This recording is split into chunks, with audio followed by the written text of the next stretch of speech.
तो कल का दिन हमारे इंडियन रेसलिंग फैंस के लिए बहुत अच्छा रहने वाला है, बिकॉज सुबह 5:30 बजे आएगी स्मैकडाउन और उसके बाद रात के 10:30 बजे crown joule live from Saudi Arabia. तो बहुत अच्छे मैचेस हैं जिनको हम प्रिडिक्ट करने वाले हैं और ये वीडियो रहने वाली है क्राउन जूल मैच कार्ड की प्रिडिक्शंस वीडियो। और मैं चाहता हूं आप लोग नीचे कमेंट्स में जाके सारे मैचेस की प्रिडिक्शंस मुझे भी बताएं ताकि मैं जान सकूं कि क्या हम सेम सोच रहे हैं या फिर नहीं। तो वीडियो को एंड तक देखते रहें, चैनल पर नए तो सब्सक्राइब करें और उस नोटिफिकेशन बेल को भी ऑन करना ना भूलें।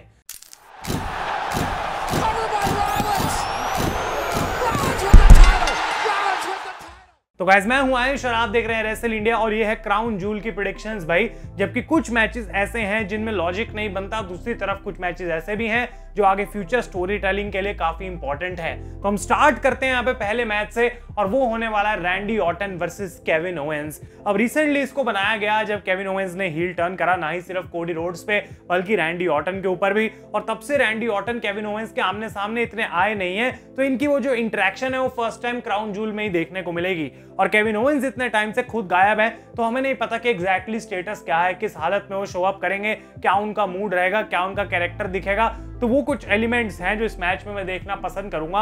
और इंटरेस्टिंग बहुत ज्यादा है कि यहाँ पे आखिर जीतेगा कौन, बिकॉज अगर केविन ओवेंस का हिल टर्न अभी हुआ है और उनको हरवा दिया तो कोडी तक तो पहुंचने की बात ही छोड़ दो। लेकिन क्या एक बार फिर से रैंडी ऑर्टन यहाँ पे इस मैच को हारेंगे? तो मुझे नहीं लगता कि इस मैच में कोई एक विनर हमें देखने को मिलेगा।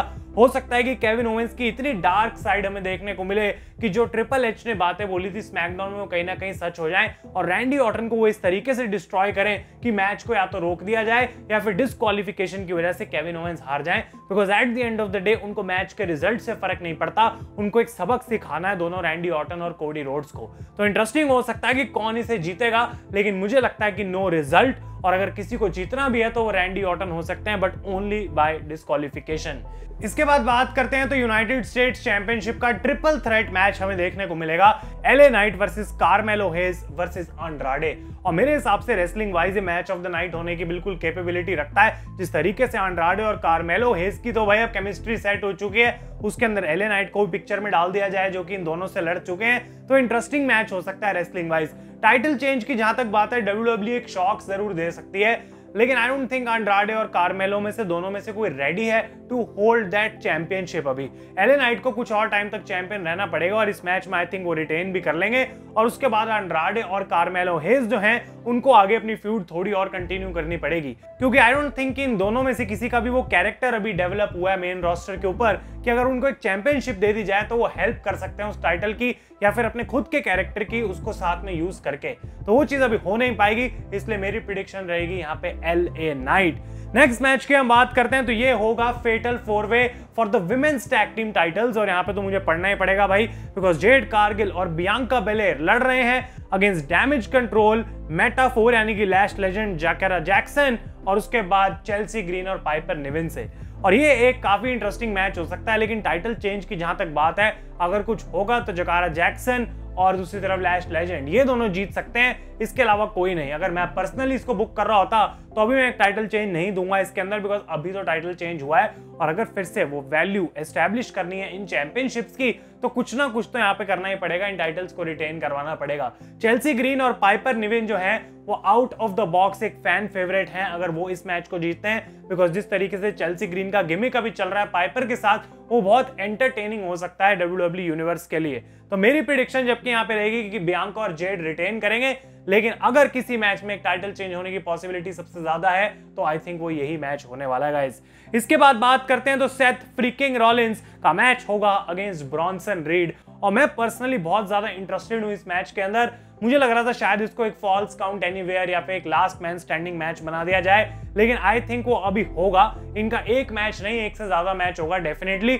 और अभी मुझे लगता है कि ब्रॉन्सन रीड का जीतना यहाँ पे बहुत जरूरी है, बिकॉज इस पूरी फ्यूड के अंदर ब्रॉन्सन रीड ने जिस तरीके से रॉलिंस को डिस्ट्रॉय करके रखा है, अगर अब रॉलिंस जीत जाते हैं तो उसके बाद ब्रॉन्सन के पास कुछ बचता नहीं है। अगर WWE एक 50-50 बुकिंग करना चाहे, पहली बार ब्रॉन्सन को सही से पुश दिया जा रहा है और आई थिंक अब मौका आ चुका है कि वो सेथ फ्रीकिंग रॉलिंस को एक लॉस दे सकें, एक बड़ा लॉस दे सकें, जिसके बाद रॉलिंस का अपना वो हील कैरेक्टर भी वापस आ सकता है धीरे धीरे।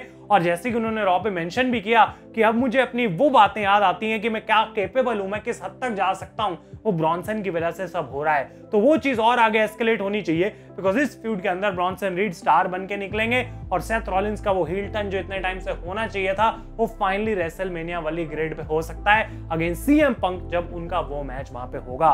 इसके बाद बात करते हैं तो ये चैंपियनशिप जो है भाई नई लाई है WWE, inaugural WWE women's crown jewel championship. Liv Morgan लड़ेंगी नाया जैक्स से। ऑनेस्टली इसके ऊपर मेरे थॉट्स ये हैं कि कोई फर्क नहीं पड़ता।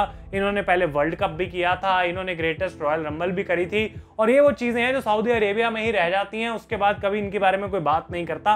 अब बताया तो यही जा रहा है कि हर साल इन चैंपियनशिप्स को डिफेंड करा जाएगा, लेकिन मतलब ही क्या रह जाता है कि अगर आज मान लो नाया जैक्स इस मैच को जीत जाती हैं और अगले साल वो चैंपियन ही नहीं है तो वो ये टाइटल क्यों डिफेंड करेंगी।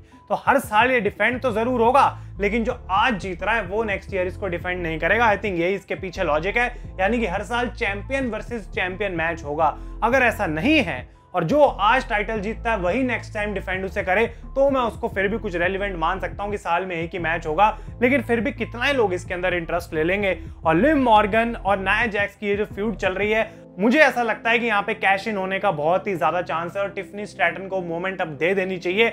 नाया जैक्स की काफी अच्छी रेन रही है, काफी टाइम से वो चैंपियन भी हैं, लेकिन अब समय आ चुका है यहाँ पे उनके हारने का।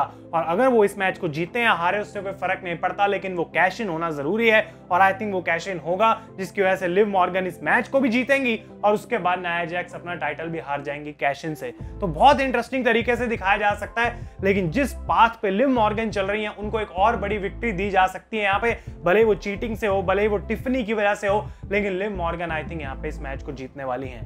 नेक्स्ट मैच की हम बात करते हैं तो ये होगा inaugural WWE crown jewel championship match men's का, जहां पे कोडी रोड्स लड़ने वाले हैं गुंथर से। और अगर इसकी बात करें कि WWE के दिमाग में इस समय उनका टॉप स्टार कौन है, तो ऑब्वियसली वो कोडी रोड्स हैं चैंपियन वाइज, लेकिन इस मैच में कौन जीतेगा वो बहुत इंटरेस्टिंग हो जाता है।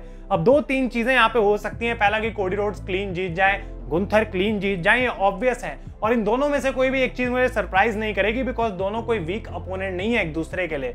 लेकिन जो सबसे ज्यादा अच्छी चीज WWE यहाँ से कर सकती है वो कोई फ्यूचर की स्टोरी बनाने के लिए कर सकती है। अब अगर केविन ओवेंस और रैंडी ऑर्टन का मैच यहाँ पे नहीं हो रहा होता तो मैं बोलता शायद केविन ओवेंस यहाँ पे कोडी को ये मैच कॉस्ट कर सकते हैं, लेकिन अगर वो ऑलरेडी सऊदी अरेबिया में है और रैंडी ऑर्टन से उनका मैच हो रहा है तो मुझे लगता है कि यहाँ पे वो एंगल भी दिखाया जा सकता है।